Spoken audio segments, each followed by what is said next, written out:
नमस्कार, आपका स्वागत है। आप देख रहे हैं द न्यूज, आपके साथ मैं सृष्टि मिश्रा। आज केवल राजस्थान की बात होगी। दर्शकों, एक बहुत बड़ी खबर सामने आ रही है कि सचिन पायलट और अशोक गहलोत में एक बार फिर से जबरदस्त फूट है और ये है टिकट के बंटवारे को लेकर। इस वक्त की ब्रेकिंग न्यूज आप ये देख रहे हैं कि राजस्थान में अब तक कांग्रेस ने अपने उम्मीदवारों की लिस्ट जारी नहीं की है और यही ब्रेकिंग न्यूज समझ में आ रही है, इस बात का संदेशा दे रही है कि अशोक गहलोत वर्सेस पायलट एक बार फिर से मैदानी चुनाव में उतर चुके हैं। तो ये चुनावी जंग ये तैयार हो चुका है। आपको बता दें, खबरों के मुताबिक 15 से 20 दिन का अभी समय बचा है जब कांग्रेस अपनी लिस्ट जारी करेगी राजस्थान के लिए।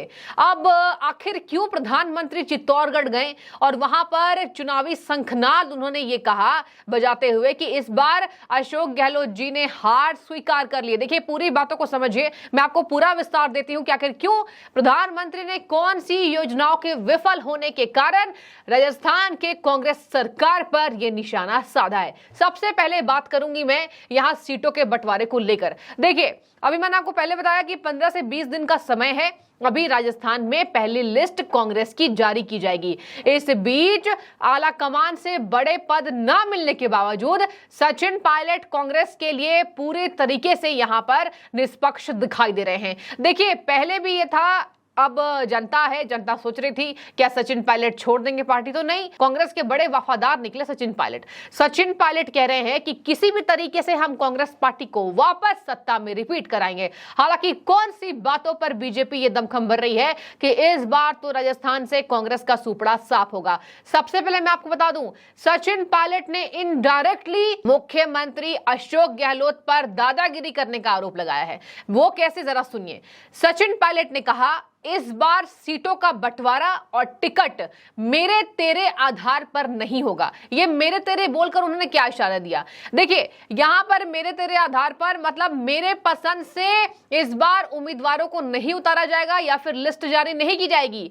केवल यहां क्षमताओं के आधार पर टिकटों का बंटवारा या फिर टिकट काटे जाएंगे या फिर नए चेहरों को चुनावी मैदान में उतारने की तैयारी कांग्रेस पार्टी कराएगी। इसके साथ मैं आपको बता दूं, सचिन पायलट देखिए युवा नेता है, जबरदस्त क्रेज है राजस्थान के अंदर। अभी अभी आंकड़े तो ये भी बताते हैं, जब सर्वे होता है तो मुख्यमंत्री अशोक गहलोत केवल आला कमान से जो नजदीकी है, इसके साथ वरिष्ठ हो चुके हैं। उस आधार पर भले वो अगर कांग्रेस जीतती है, मतलब बाई चांस अगर जीतती है तो वो आ पाएंगे, लेकिन यहां पर जो राहुल गांधी खुद ही बोलकर चले गए कि राजस्थान में तो यहां मुकाबला टक्कर का है।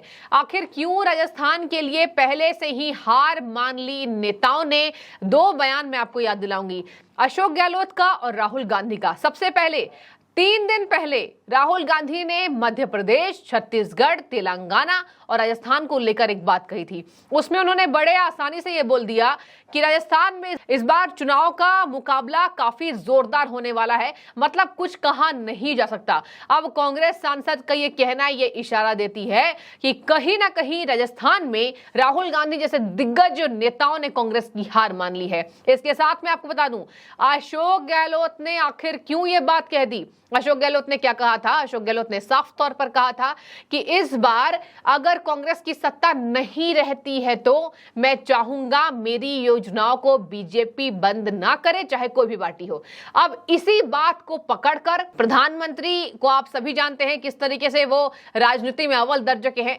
चित्तौड़गढ़ में गरजे प्रधानमंत्री और उन्होंने कह दिया राजस्थान के चित्तौड़गढ़ में कि मुख्यमंत्री गहलोत जी ने पहले ही हार स्वीकार कर ली है।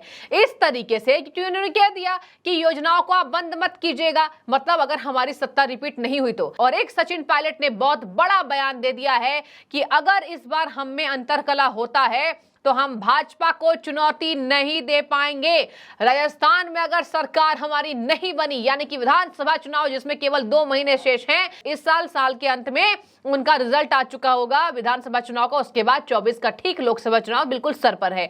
अब सचिन पायलट ने एक ताजा अपडेट ये दे दी है और एक बहुत बड़ा शिगुफा छोड़ दिया कि अगर राजस्थान सरकार यानी कांग्रेस की मौजूदा सरकार वो रिपीट नहीं होती है तो 24 में हम भाजपा को चुनौती नहीं दे पाएंगे। मतलब पूरे INDIA गठबंधन को ये तगड़ा झटका युवा नेता सचिन पायलट ने दे दिया है। दर्शकों, मैं आपको यह भी बता दूं आखिर क्यों भाजपा को चुनौती देने की बात हो रही है। देखिए, प्रधानमंत्री ने कहा 3 बातें कही प्रधानमंत्री ने। प्रधानमंत्री वहां पर महिलाओं के अत्याचार पर भावुक होते भी नजर आए। प्रधानमंत्री ने हुंकार भरी कि अगर आप आंकड़ों पे जाएं, अगर आप सर्वे पे जाएं, अगर आप खबरों पर जाएं, तो सबसे ज्यादा दलितों पर अत्याचार, चाहे महिलाओं के साथ रेप, महिलाओं के साथ अपराध, चाहे पेपर लीक का मामला, चाहे माफियागिरी, चाहे हर घर पानी की पाइपलाइन का नहीं पहुंचना, ये सभी बड़ी बड़े मुद्दों को बनाकर ये सरकार तय करा रही है कि ये सरकार इस बार 5 साल कार्यकाल में विफल साबित हुई है और इसी वजह से बीजेपी की आने की तैयारी। देखिए, मैं ये नहीं कह रही हूं बिल्कुल भी कि बीजेपी आने वाली, बिल्कुल नहीं। हम यहां जनता की राय लेते हैं। जनता ये लगातार सोशल मीडिया के जरिए शेयर कर रही है, चाहे कोई भी राज्य हो। भले कर्नाटक में बीजेपी हार गई, लेकिन राजस्थान के अपराधों के बढ़ते आंकड़े ये बता रहे हैं कि कांग्रेस की सत्ता किसी भी सूरत में रिपीट नहीं होने जा रही है। दर्शकों, मैं आपको यह भी एक बात बता दूं, सचिन पायलट ने छोटे कार्यकर्ताओं के लिए भी बहुत बड़ी बात कह दी है। उन्होंने कहा अगर छोटा कार्यकर्ता हो और वो अच्छा काम कर रहा हो, इसके साथ ही उन्होंने परिवारवाद पर भी उन्होंने बात कही। उन्होंने कहा जरूरी नहीं है कि जो पुराने समय से चलता आ रहा है कि एक परिवार के एक को टिकट देना, अगर भाई, भतीजा, चाचा, इन तीनों में से चाहे जितने भी संख्या परिवार में मौजूद हो, उन लोगों में अगर जिसमें चुनाव लड़ने की क्षमता होगी तो पहले जिसको टिकट मिला था उस परिवार से, उसके भी टिकट काटे जाएंगे। तो देखिए, यहां पर केवल इसलिए कांग्रेस पार्टी सूची जारी नहीं कर रही है कि भारी संख्या में मतदाताओं को छोड़िए, पहले यहां पर कांग्रेस के सदस्यों की ही नाराजगी सामने आ सकती है, क्योंकि बड़ी संख्या में कांग्रेस पार्टी इस बार भाजपा से चुनाव लड़ने के कारण टिकट काटे जाने की तैयारी कर रही है। और इसी बात को सचिन पायलट ने बखूबी समझाया। उन्होंने कहा कि हमको साथ लेकर सबको चलना होगा। देखिए, आपको पता होगा कि किसी भी राज्य को छोड़िए, सबसे ज्यादा राजस्थान के आंकड़े आते हैं कि कांग्रेस पार्टी का अंतरकलह चरम सीमा पर है। केवल अशोक गहलोत के हठ के कारण, सचिन पायलट के नए नए तकनीक के कारण। अब देखिए, चुनावी रणनीतिकार प्रशांत किशोर, कौन नहीं उन्हें जानता, और हमेशा ही वो चुनाव से पहले भविष्यवाणी करते हैं, आकलन करते हैं और कहते भी हैं कि मेरी भविष्यवाणी, मेरा आकलन कभी गलत नहीं होता। हमने देखा भी है कई हद तक, मतलब उनके जो भी वो सियासी संदेश देते हैं वो सही साबित होते हैं।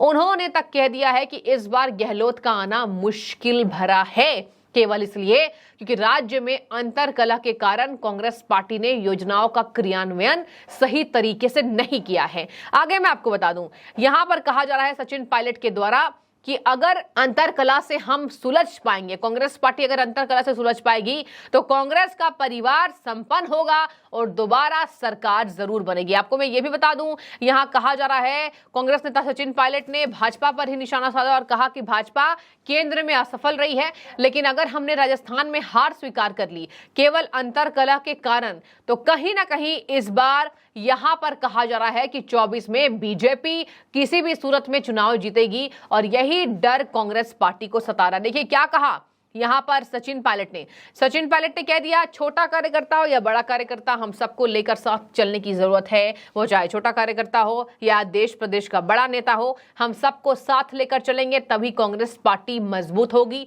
और बार बार सचिन पायलट कह रहे हैं संगठन मजबूत करे आला कमान, लेकिन आला कमान इस बात से विफल साबित होती आई है। केवल एक रीजन है, सचिन पायलट के सामने अशोक गहलोत किसी भी तरीके से झुकने को तैयार है ही नहीं। चाहे सचिन पायलट अच्छा संदेश ही क्यों ना दे, चाहे सचिन पायलट कांग्रेस संगठन को मजबूत करने की ही क्यों ना बात करें, यहां पर हमेशा अशोक गहलोत अपने हट पर रहते नजर आ रहे हैं। तो देखिए, अगर पूरे बातों का सियासी संकेत यही हो रहा है कि सचिन पायलट ने कह दिया संगठन को मजबूत करो, वरना भाजपा के साथ मुकाबला भारी हम सभी को पड़ सकता है। और इसके साथ सचिन पायलट का यह कहना, मेरा तेरा कुछ नहीं होगा, यहाँ पर जो इस काबिल होगा उसको चुनावी मैदान में उतारा जाएगा। तो ये पूरी बातें थी। कांग्रेस के संगठन में आपसी अंतरकलह जबरदस्त है, चरम सीमा पर है। देखने वाली बात होगी, राज्य के जो आंकड़े यहाँ अपराध के कह रहे हैं, सत्ता किसकी होगी। आपकी राय जरूर मैं चाहूंगी, आपकी जो भी राय जरूर कमेंट सेक्शन के जरिए बताइए। बहुत शुक्रिया आपका द न्यूज से जुड़ने के लिए।